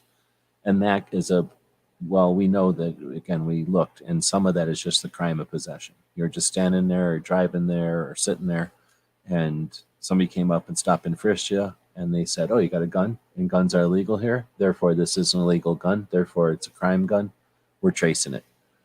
And if that's the case, is that a crime, or is that just somebody who had a gun in the wrong place and now it's a crime? So that, I guess the reason I'm bringing that up so often is that most of the time you hear crime gun, and I think they use that term to imply violence, right? To imply some kind of altercation or some kind of violent situation that the gun became involved in, or maybe even brandishing or threatening, when often, and in fact, quite a few times in the thing that we looked up, it's the fact that you just have the gun in the wrong place, wrong time, wrong setting, wrong physical location, something like that, or just other reasons, and you're not supposed to have a gun then, and then that becomes a crime gun, and it's like, again, well, there was no crime, you just weren't supposed to have the gun there. Now all of a sudden it's a gun crime versus violence. And I'll quit trying to reiterate that. Right. Or the one that I brought up a lot of, another crime happened and they like raided your house or whatever, and then happened to have guns there. Right. Yeah, exactly. When they went through the. Yeah. Right. But Or sometimes it's like in the trunk. Like you're driving around doing something, criminal or not. You do something, you get stopped. They go, okay, let's open the trunk. Oh, look at all these crime guns. Let's start tracing them. There's 15 crime gun traces back there for one person sleeping in their car, traveling across country, and they stopped in the wrong parking lot to rest, while traveling, and they didn't want to be right on the highway, get pirated or something. If you park right on the highway, then somebody can rob you and get right back on the highway and haul ass. So some people, when they want to sleep along the highway, will not just stop at some rest area, which could potentially be dangerous, but instead drive off into a town, maybe find a restaurant or someplace like a hotel or someplace they feel safe, truck stop, right, gas station or something where they can park out of the way but still be close to people. And in a situation like that, if you follow, well, let's say you're in a situation like that where you pull off the main road, you pull into what you'd consider to be a safe place to sleep, and you get some shut-eye because you're traveling or because whatever the circumstances are, it's not safe for you to operate a vehicle in the condition you're in based on being tired. So you rest. And then during that time, police decide to stop and go, hey, what are you doing here? Challenge your ability to be, trespassing or be on the premises or whatever it is you're at. And in part of that interaction with you, they discover a bunch of firearms and they trace them. I don't know.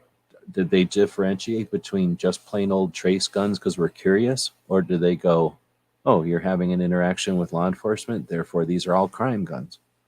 I don't know if you remember seeing that in there, if I'm just making up layers here, but I think that's another potential part of this thing. Where, in other words, these crime guns come from, quote unquote. And again, were those being used in a crime? No, they were just being transported from here to there.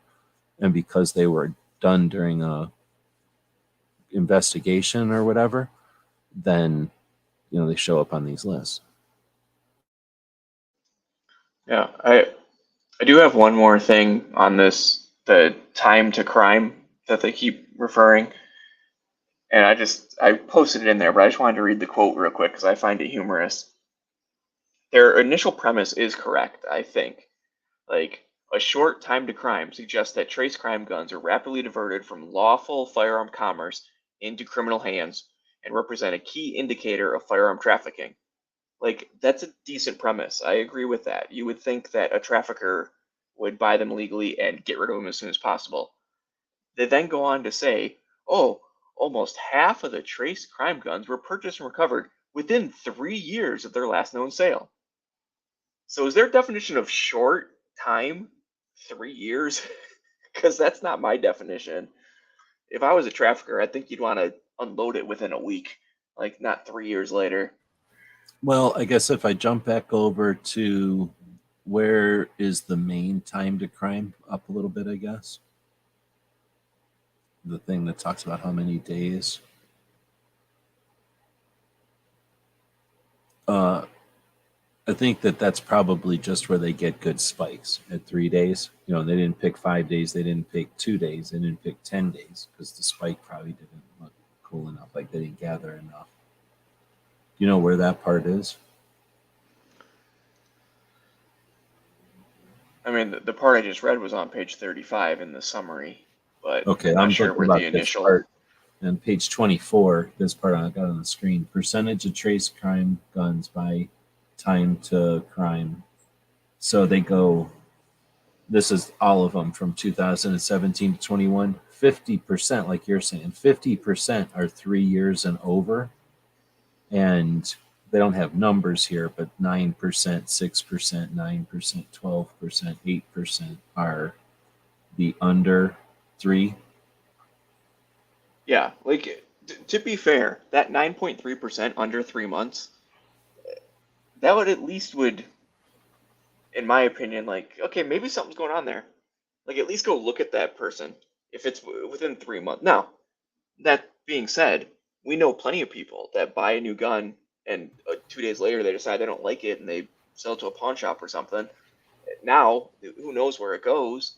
That might show up in one of these. Not saying that the initial person's a bad guy, but if Well, they it were says straw purchasers, they would fall in that, I think, that 9.3% there with the under 9% 3 months thing. is close enough to 9.3. They're saying 9% is 137,000 crime guns.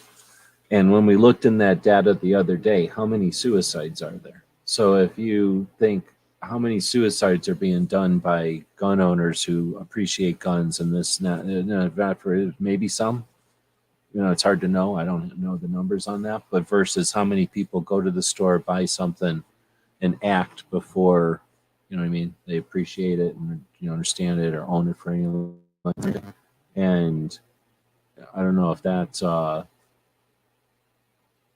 direct relationship, but it could be some kind of indicator that if you're thinking about something, you're new, and you're buying this thing as a tool to that end, then you're going to be in that case of under 3 months probably. And I don't know.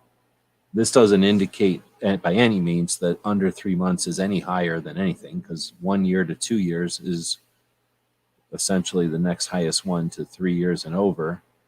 And there's no rhyme or reason there. It doesn't make any sense with any of the recent history or any kind of cultural thing or any kind of anything other than, I don't even know why they would record this. I guess it's decent to record it just to understand or to be able to say, yep, nothing to see here. Like, this isn't a factor.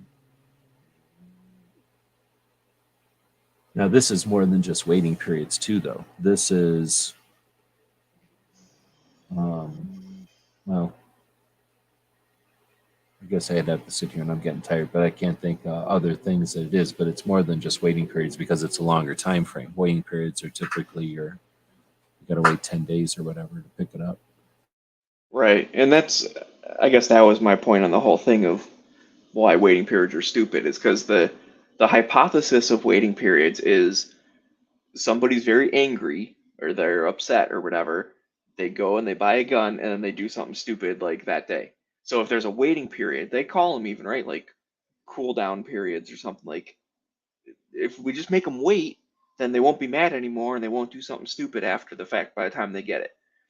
And that's their hypothesis. I would say this is proving that type of person doesn't exist. There's not a person that's like, I was gonna go rob a bank, but I had to wait a couple days and now I don't want to anymore. Yeah, you could ask criminals that kill people with something other than a gun. Like, did you think about killing somebody with a gun? And then you couldn't, and then you went and got a shovel or a broom or a bat or whatever. You could ask that kind of question, and if they decide to answer correctly, then you get some kind of. But that's one of those tough ones. If the gun wasn't there, what would they choose something else or would they not? Like, how do you know? Would they decide not to be a criminal, or would they be a criminal in a different way? Right. Or would they just be a criminal in 2 weeks also? Like, they could just think ahead a little bit. Well, yeah, that's true. My other thing I just want to toss out, and I'm sorry, this is Well, a I bit think of a that's sidetrack, not so but much for. I think the waiting periods concept isn't so much for the gun owner. In fact, they usually go, "Oh, gun owners don't care because they'll already have guns or whatever. They can go shoot if they want." It's to stop somebody from like running in and going, "Let me buy a gun." Like, they'd run in and go, "Let me buy a pack of cigarettes," and then run out and then smoke those cigarettes around people and get them eventually. You know what I mean? Like, bother 'em.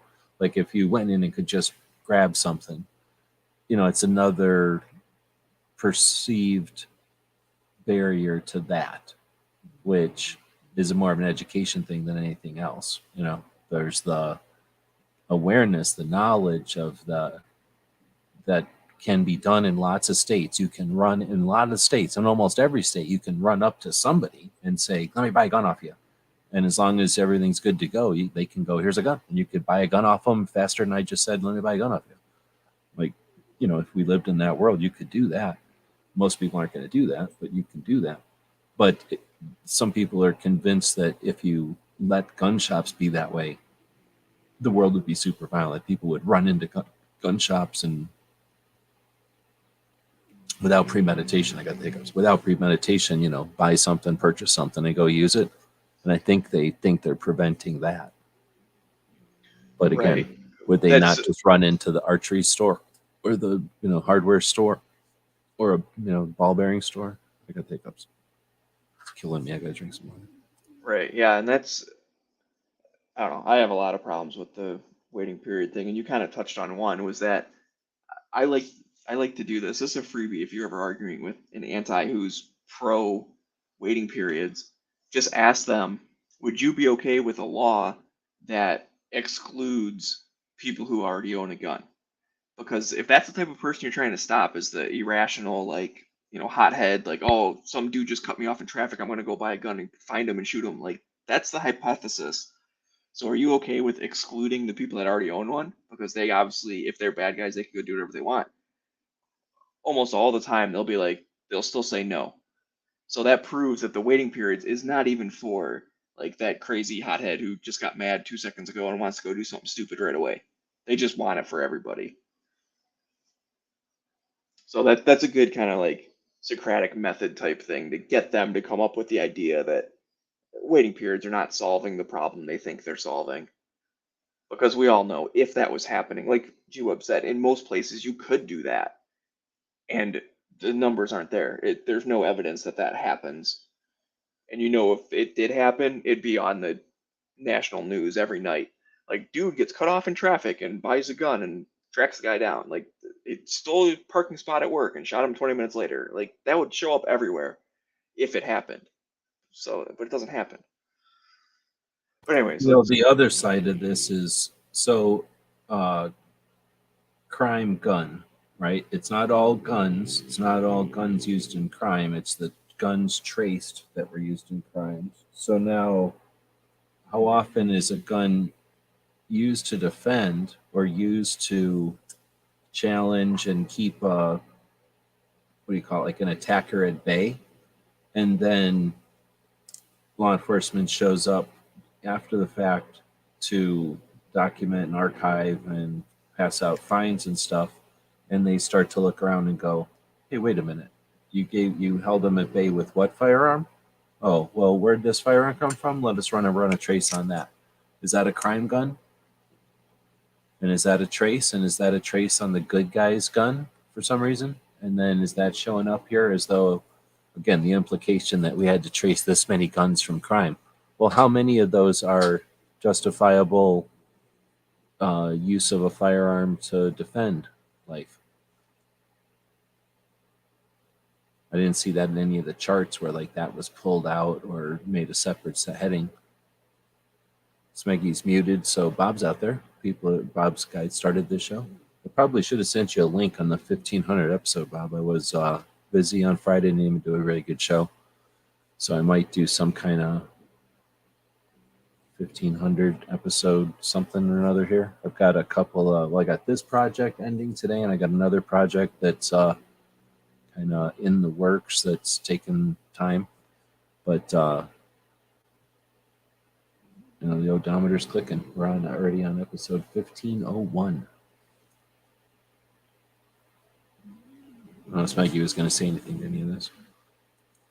no, that was about it. I was just going through. I don't think there's anything else that I really wanted to touch on through the rest of these.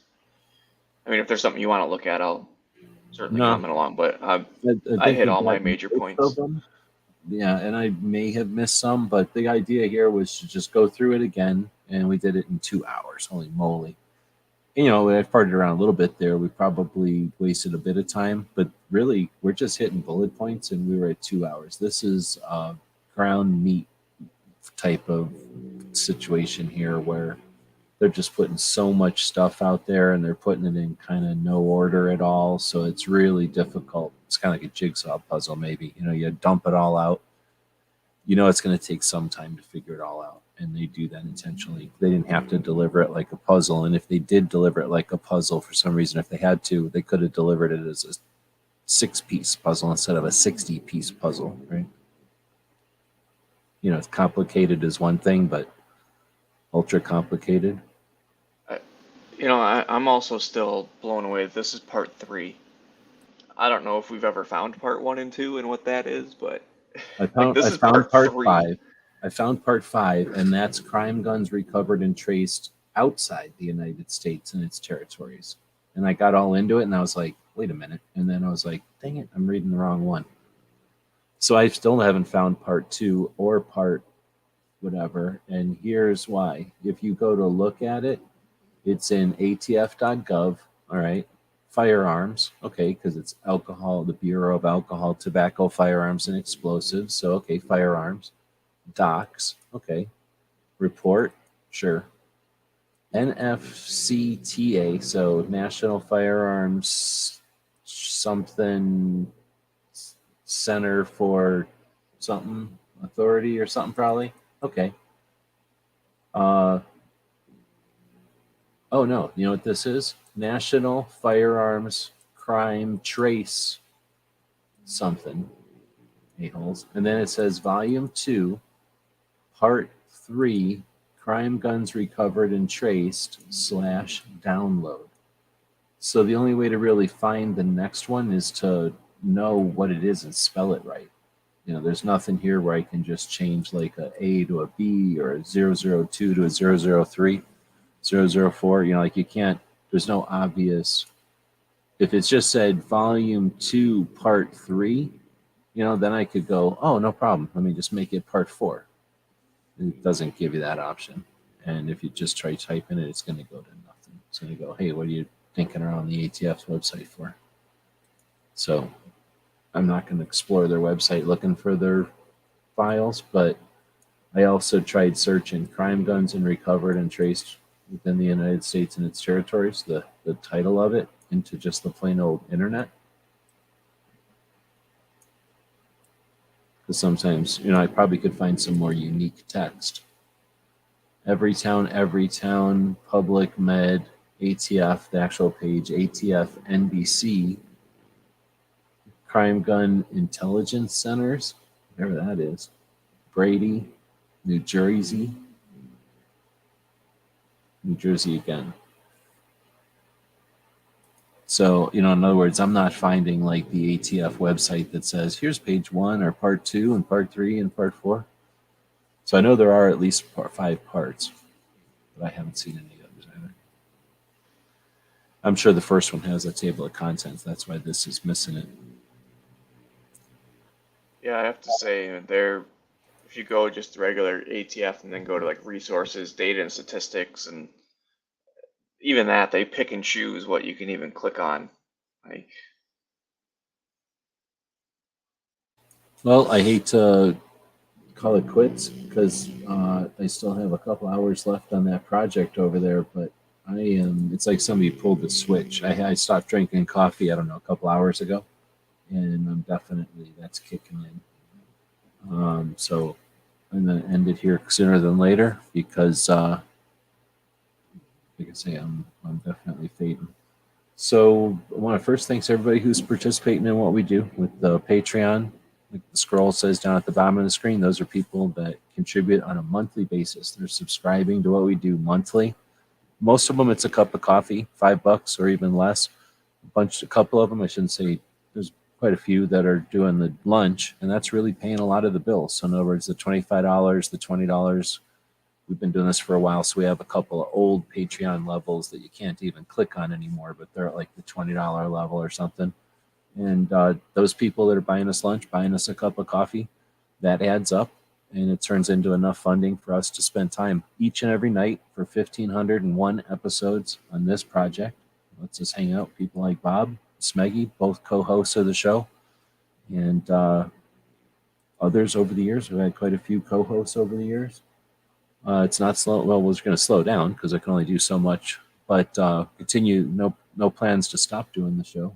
We'll attempt to focus on 2A as often as possible, with then a focus on firearms, and then potentially kind of a way to have a show for the industry if we can spend that kind of time on it. Okay, so that's me talking to keep myself awake. I'm going to quit dropping links because I think I've just about linked it out everywhere. I got this set up so I can just hit save and that my notes are saved without having to do much more. And I'll let Smeggy kind of wrap it up here with whatever he's got, and then we'll put a quick commercial out for the robot since there are still just 2 more hours left on it. And then we'll be out of here. So take it away. Thanks again for jumping in, Smeggy. Got anything to plug? Yeah. Oh, for sure. Thanks. Honestly, I just wanted to thank you for doing this. I think this type of stuff is important. And even though, we kind of talked around in circles a little bit and it's confusing and they do it on purpose and all that stuff, I think this is important skill to have. The stuff that we did, maybe we made some mistakes. If you guys caught something, let us know. Put in the comments of this video if you're watching after the fact. But also, I want to encourage everyone out there to do this kind of stuff. Not just on this specific report, but any of them. You can crunch your own data. You don't have to rely on the news saying 17% increase over that. Pull the calculator out and go, wait a minute, 17% times 2.5 million times da da da. Do the thing and figure out what they're actually talking about. Did they do the total number because it's a big number and it's scary? Or did they do the percentage because it's actually only 5 more from last year, but that ends up being a 20% increase? And we're talking about 5 cases or, whatever the thing is. So that's pretty much it. I just want to really encourage everyone to do this kind of stuff. Thanks for participating, live with us. And then in the future, do your own thing and hopefully other people will start doing this. And so again, back to G-Webs, thank you for doing this. I really enjoy this type of stuff and it's given me a little breath of fresh air to be able to jump in and nerd out for a while. It looks like Baron found part 4. Well, right on. So, but anyways, that's all I got. If you want to follow me, I got Instagram, YouTube, whatever. I do stuff every once in a while, but follow me and catch me live. It'll be fun. I'm trying to get more into this type of stuff. All right. And with that, I said I'll do a quick commercial for the store and for the sewing machine, and we'll be back tomorrow. Same time. Let's see. Tomorrow is Tuesday, so that means the first thing we'll be doing when we wake up is getting with Clover. We're talking about websites tomorrow in our Gun Channels coaching section, where we attempt to offer advice, some mansplaining, but some advice and some coaching on content creation, different elements, different aspects of it, especially where it concerns guns and Second Amendment topics. We've been doing that now for a while, and it's every Tuesday, so we've got that going on in the morning. I'll probably do something else midday. Barbecue has a show in the evening. Ghost usually has a show in the evening. Night Strike, if he's not doing something else, we'll have Hit or Miss. I can't remember what time that starts, though. Tuesday at 9 o'clock. Tuesday at 9 o'clock. Tuesday at 9 o'clock. Shall not be infringed. And then, of course, we've got this show. I think Clover might have a show tomorrow, depending on I don't remember. He may have an interview tomorrow. He's doing his series of 22 interviews for the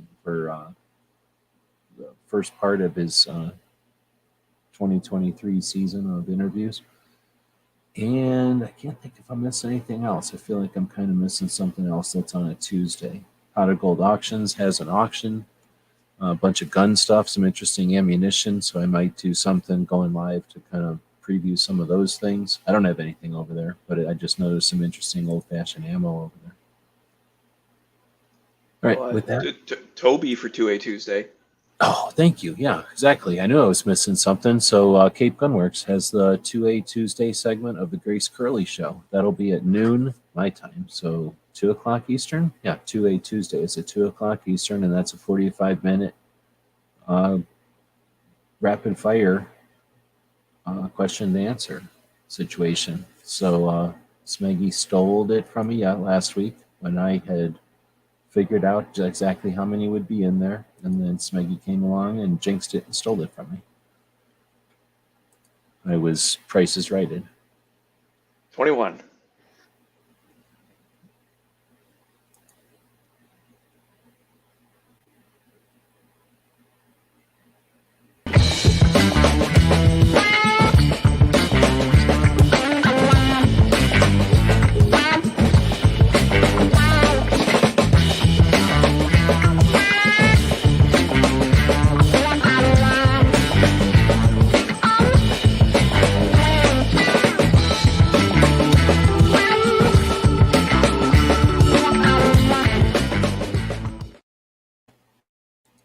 right, the campaign officially says it has 1 hour left, so depending on where you're at, you have just moments to get in on the project. And thanks again to everyone who has participated in it. It's been fun to watch. Anybody who's doing projects and wants to see look under the hood, let me know. And yeah, thanks again. What happened? Click this again.